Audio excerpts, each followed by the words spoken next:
that religion is just absolutely uncalled for. We are just mere things floating on a rock in space. We are not only figuratively, but literally stardust. You don't have to go to church on Christmas, and it is about being good, and that's what all religions are about anyway. Are you an atheist? Yeah. Gonna kill yourself? Yeah, I'd like to. So you're an atheist? Yes. I need to know what to believe in. Like what happens when you die? Yes, I don't want to be a bag of dust.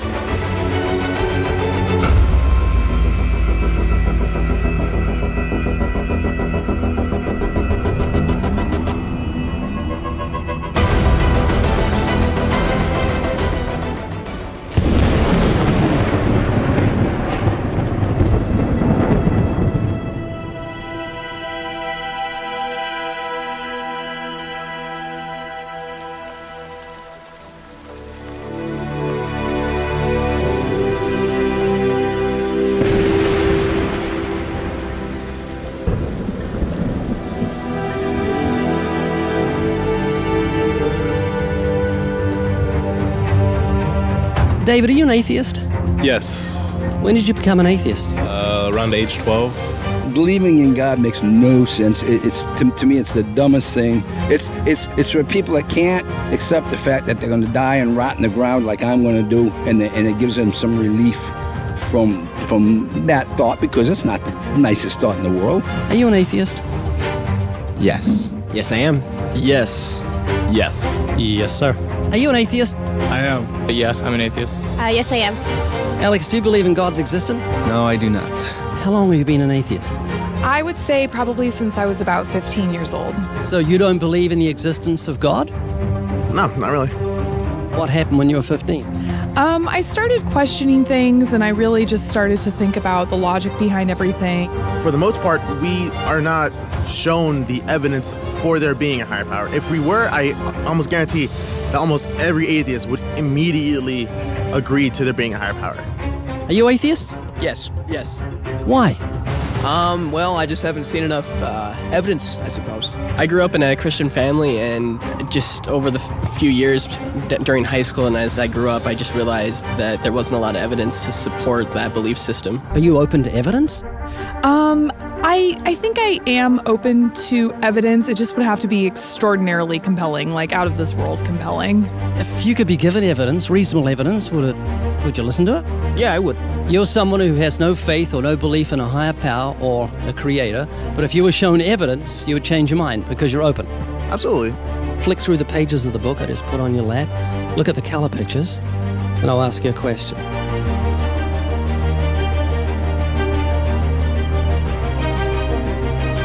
Do you believe that book could happen by accident, that nothing produced the color pictures in the book, that red, orange, yellow, green, blue, indigo, violet ink fell from the sky and formed itself into those beautiful pictures, and then black ink fell from the sky, or from nowhere, and formed itself into coherent words and sentences, capitals and periods and commas, making sense, page numbers fell from the sky, all in order, and then it bound itself and formed itself into a cover with artwork, and there we have a book. Obviously, intelligent design designed the book. Wouldn't that be correct? Yeah. Can you see where I'm going with this? Yeah. Tell me, what is DNA? What is it? Deoxyribonucleic acid. And it's what makes up our bodies and our cells and everything that makes us who we are. DNA is like our biological code, kind of like binary zeros and ones. Information about us, who we are, what makes us, parts of us, how we look, how we're built, everything like that. Your genes instructed your cells how to make your eyes and what color your eyes should be, and your hair and your height and your personality. Scientists call it the instruction book for life. Basically. Everything that you are or ever will be made of starts as a tiny book of instructions found in each and every cell. Every time your body wants to make something, it goes back to the instruction book, looks it up, and puts it together. The book of you would have 46 chapters, one for each chromosome. Each of our book's 46 chapters is between 48 and 250 million letters long. That's 3.2 billion letters total. This is the secret language of DNA. This is the book of life. Instruction book for life. Yes. Instruction book for life. Yes. DNA is made up of genes, and genes give instructions to the cells as to how your body should grow. Did you know that those instructions, the instruction book of your DNA, just your DNA, was laid out end for end, would go to the sun and back a number of times? That book of instructions is so comprehensive. DNA is the genetic information encoded in the cell of every living thing that instructs our cells how to grow and how to function.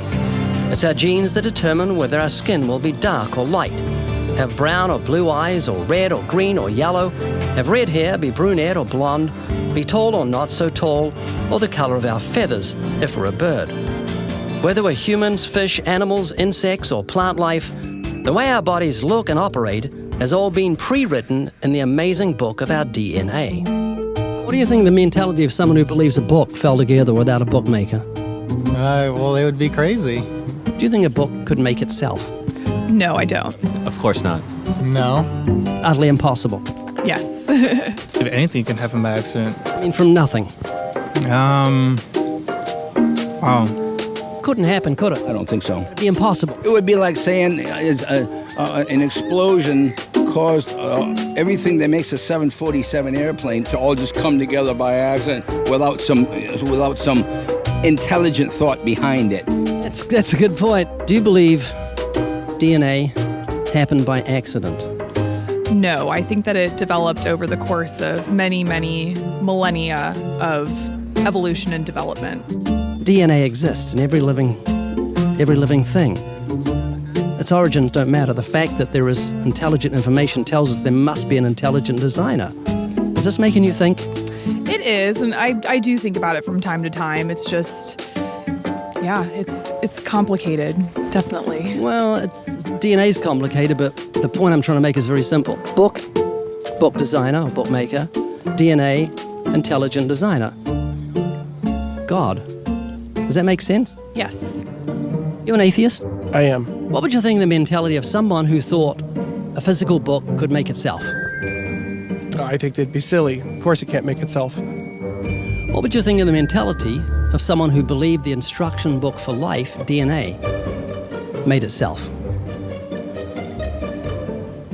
I think it'd be silly as well. It would need investigation. That's atheism. Absolutely. And what would you think of the intelligence of someone who believed the instruction book for life made itself? Low intelligence level. DNA happened by accident? Probably not too smart. DNA couldn't make itself. It's impossible. Does that make sense? Yes. Is this making you think? Yes. And what would you think of the person who believed that DNA, the instruction book for life, happened by accident? Because we're not just talking about human beings, we're talking about every form of life. Fleas, cats, dogs, elephants, cows, horses, trees, plants, everything has DNA, the instruction book for life, which makes the book in your hand just seem feeble compared to the infinite intelligence that must have put the instruction book for life together. Can you see what I'm saying? Yeah. Do you believe DNA happened by accident? I believe it could. Explain it to me, how a program could make itself out of nothing on how to make a human eye, giraffe size, elephant size, cats, dogs, puppies, flowers, birds, trees. Every living thing has DNA that's so complex, it's mind-boggling. It must have been a genius beyond any human reasoning that put it together. And to say it happened by chance is infinitely sillier than saying a physical book happened by chance. All I'm doing is reasoning with you. I'm not arguing. I don't want to win an argument. I'm just saying I want you to concede something that's absolute common sense.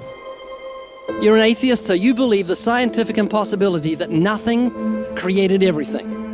I mean, it can't be nothing. We all have to start from some point. I wouldn't say nothing created it. There had to be something there in the beginning. You like Richard Dawkins, don't you? Well, I mean, yeah, I like him. Do you believe nothing created everything, a scientific impossibility, which is what he believes? You don't believe in a creator of all things? If he says that, I think it's a very strange thing to say. Well, he says it. It's insane. Nothing can't create anything because it's nothing. There has to be something in the beginning. Nowhere in our history of human reality has something kind of just appeared out of nowhere. Do you believe that nothing created everything? No, because nothing can perform actions. That makes no sense. It's a default position. If you're saying nothing created everything, then you're agreeing with Richard Dawkins. You're mischaracterizing Richard Dawkins, because Richard Dawkins, I'm sure he didn't say that. That seems ridiculous. Professor Richard Dawkins, arguably the world's most high-profile atheist, believes that in the beginning there was nothing, and that nothing created everything. As he attempts to justify this belief, admitting that it defies common sense, the learned professor calls nothing something. Watch the reaction of his audience. Of course it's counterintuitive that you can get something from nothing. Of course common sense doesn't allow you to get something from nothing. That's why it's interesting. It's got to be interesting in order to give rise to the universe at all. Something pretty mysterious had to give rise to the origin of the universe. Which is exactly what's meant by nothing, but whatever it is, it's very, very simple. And why is that funny? Well, I think it's a bit funny to be trying to define nothing.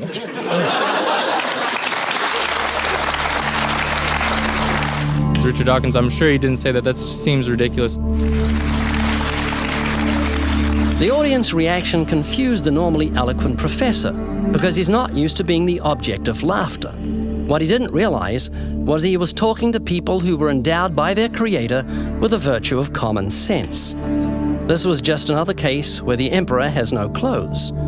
Someone should tell this man who has deceived millions, "You're talking foolishness." Is that what you believe? I mean, it can't be nothing. We all have to start from some point. But there has to be something that created everything. You just wasn't God. Is that what you're saying? Yeah. It's just evolution, how things became from one organism into many. But that doesn't solve your dilemma of the initial cause. There has to be an initial cause. If there was a big bang in space that from there issued cats and dogs and horses and cows, the sun, the moon, the stars, the seasons, and all this marvel of creation came from a big explosion, what caused the explosion and where do the materials come from the explosion, and why is there such incredible order from the explosion? Every explosion I've heard of creates chaos, not order. That makes sense? Oh, yeah. This is what you're looking for if you were looking for truth. This is your information that you need to say, wow, that's logical. How could all this design from the atom to the universe, an incredible order, just happen by accident? Because an atheist actually believes nothing created everything, which is scientifically impossible. And I'm trying to say, Haley, I just want you to think. You're not just a blob of nothing that it came from an explosion that created order, which is against nature. That means that you've got purpose and meaning in the universe. So it's not altogether bad news.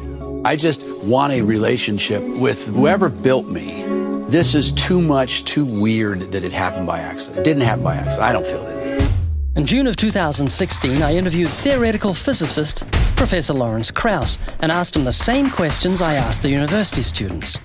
I was limited to only asking questions, but he was very gracious, and it was an honor to meet him. Lawrence, why are you an atheist?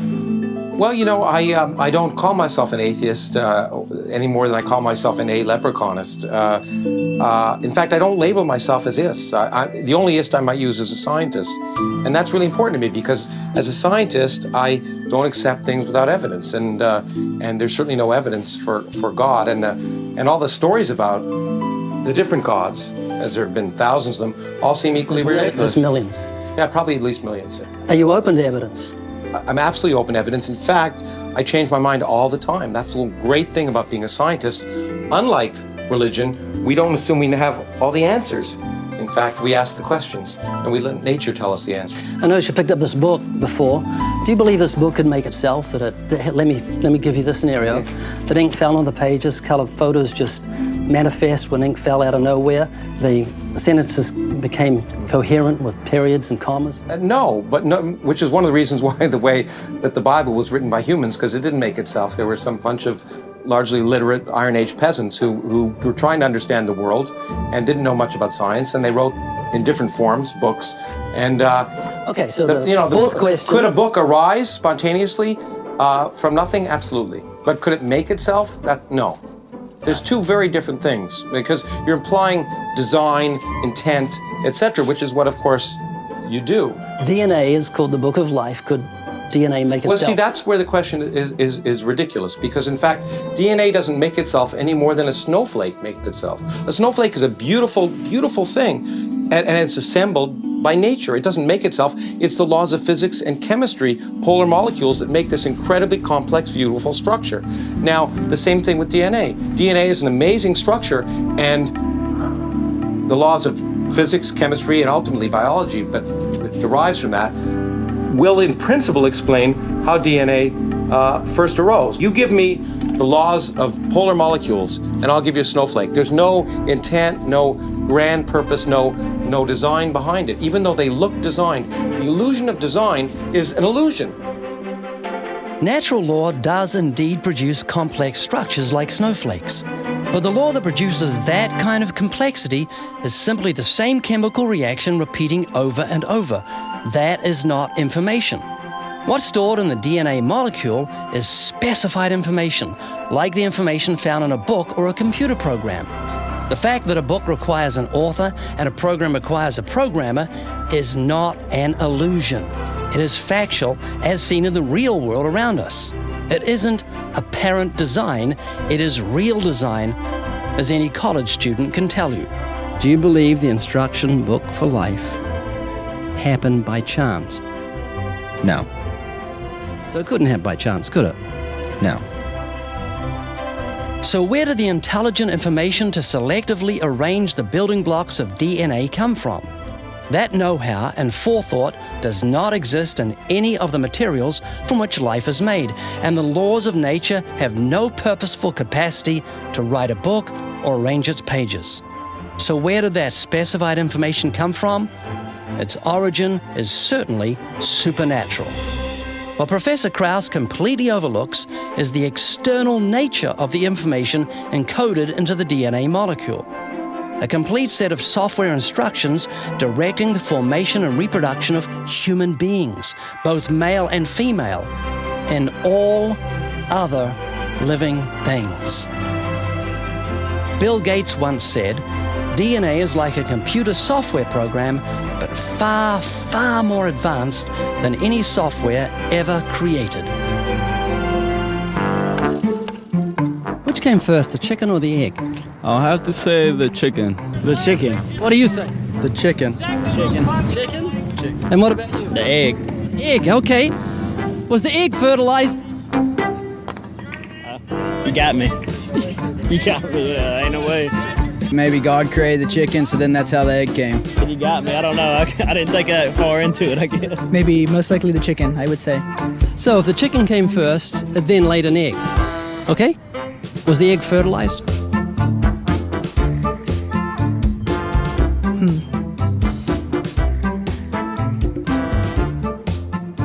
Don't know. The egg. The egg? Yes. This chicken that produced the first egg, was the egg fertilized? It would have to be. So there's a rooster. So there was a rooster. So there's a rooster and a chicken. Where do they come from? They all came from the stars. You said, we are stardust. Yes. What does that mean? For me, the most astonishing fact is that the molecules that comprise our body are traceable to the crucibles of the centers of stars. And we are not only figuratively, but literally stardust. Okay, so where did you come from? I came from the stars. No, you came from your parents. Obviously I did, yeah. Where did they come from? And they came from their parents. And where did they come from? From their parents. Right back to Adam. Correct. Adam was created by God, and he made male and female, and he made the birds of the air and made them male and female so they could reproduce after their own kind. Okay, explain this to me. If you really believe in evolution, before it had eyes, how did it see?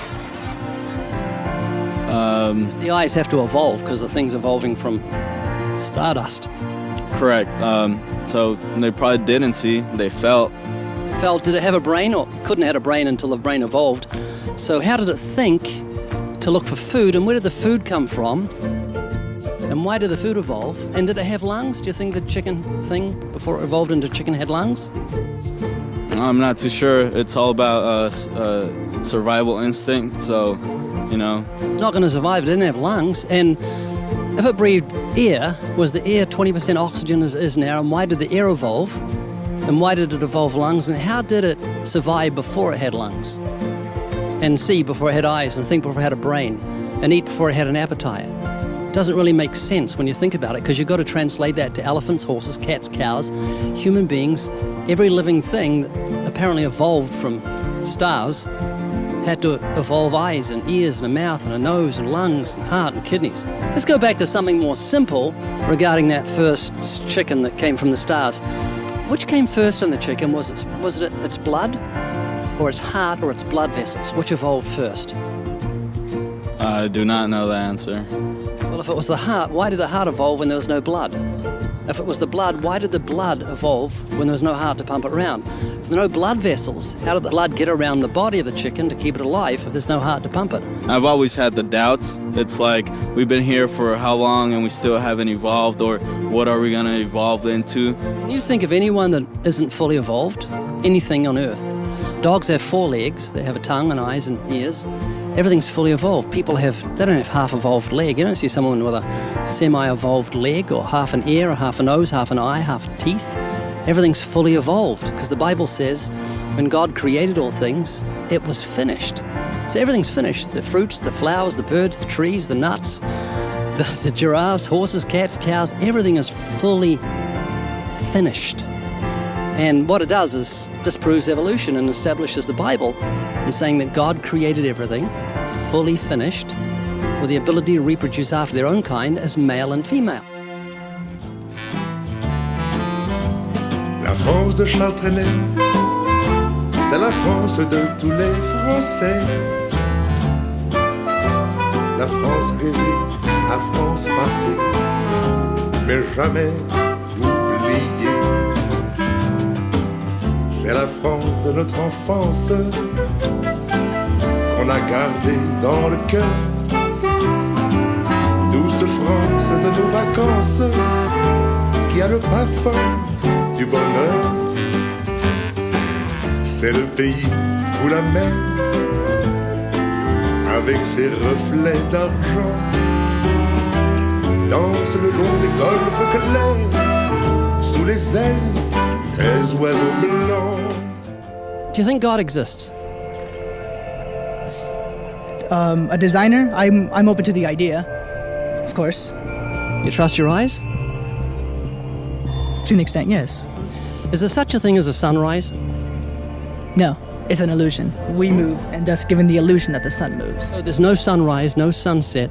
Don't trust your own heart, because your heart, your eyes will tell you there's water on the highway on a hot day. You'll see it shimmering. What do you stop? Do you clean your teeth or have a drink? It's not even there. Your eyes are lying to you. Any sleight of hand magician will say, don't trust your eyes. And the Bible says, he who trusts his heart is a fool. Do you believe in God's existence? In a sense, I guess. What sort of sense? I would say that there's some kind of governing unity that binds humanity and such, but I don't think of, I guess, a divine leader or something like that. God itself can't be described as a person or a being. It's more of a all-encompassing energy, if you will. Like an energy drink. Yes, absolutely. You are a moral being. You're not like a dog or a cat. You care about justice and truth. That's why you're upset about little kids getting killed and molested, because you're made in God's image. If you were a dog, you couldn't care less, but you're created in God's image with a knowledge of right and wrong. The reason most people aren't Christians is because of what's called idolatry. They've got a wrong concept of what God is. Take Richard Dawkins. Have you heard of him? Of course, yes. Richard Dawkins is not an atheist. He's an idolater. What an idolater normally does is pick out treat God like a buffet. When you go to a buffet, you take the nice things, the sweet things that you like. Well, an idolater normally says God is merciful, love, and kind, and they just create a false God with no sense of justice. Richard Dawkins, instead of doing that, he goes through the Old Testament and takes the judgments of God, the wrath of God, and he creates a monster with no sense of mercy or justice. Richard, in your books, you've been pretty scathing about the God of the Old Testament. Let me just quote you, if I may. The most unpleasant character in all fiction misogynistic, homophobic, racist, genocidal, megalomaniacal, sadomasochistic, and you go on. To argue for intelligent design is one thing. To use it as evidence of the truth of Christianity is another.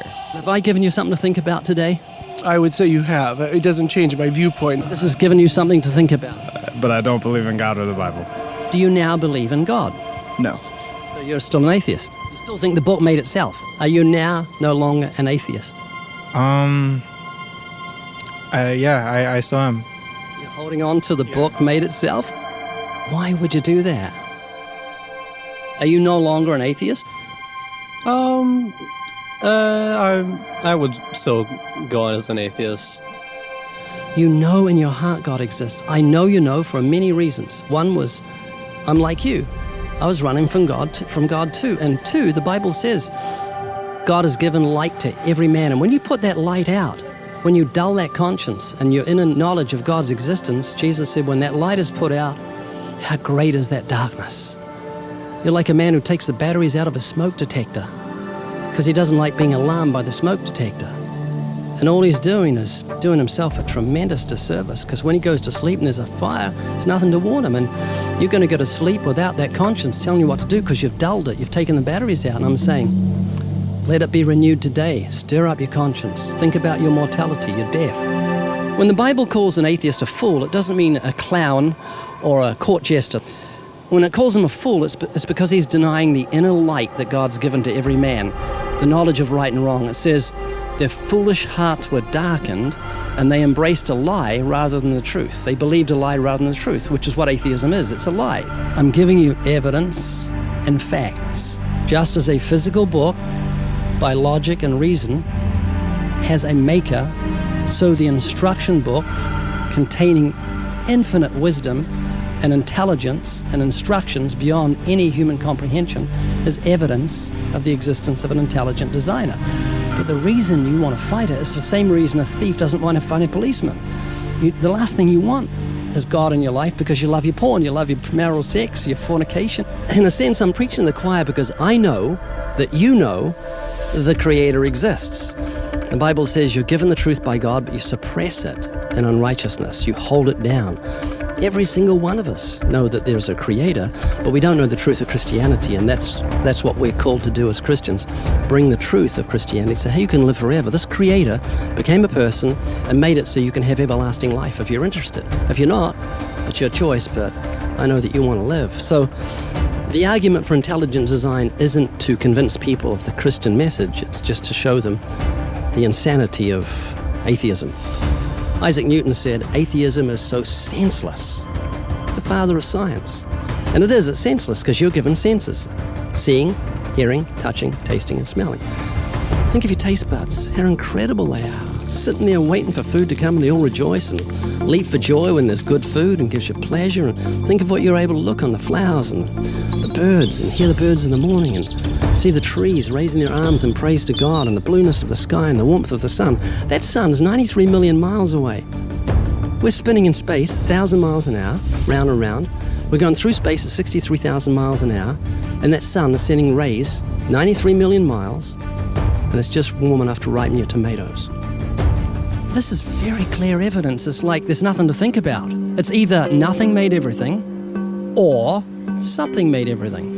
Some things made everything, not something in particular, not one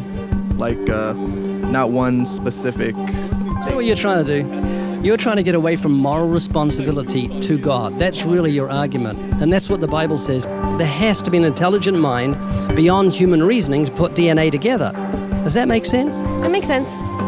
So why can't we make the leap from there across to saying, yeah, atheism can't be true? I don't know, to be honest. I'm not really too sure. Examine your motives. There must be a hidden motive.